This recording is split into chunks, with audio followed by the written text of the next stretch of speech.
Welcome to Seed and Faith. We all are blessed with the same amount of time, whether we are rich, poor, good, bad, wise or unwise. We all have 24 hours in common.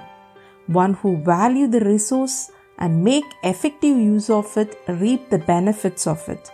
Your life and the results you see in your life is the quality of time you have utilized effectively. Some people are successful, rich, wealthy, wise because they use time effectively.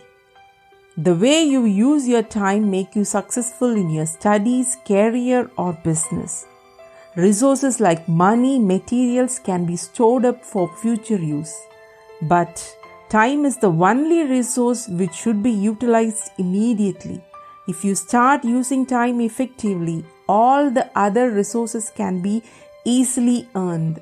So be wise and maximize your life by effectively using the time. Thank you.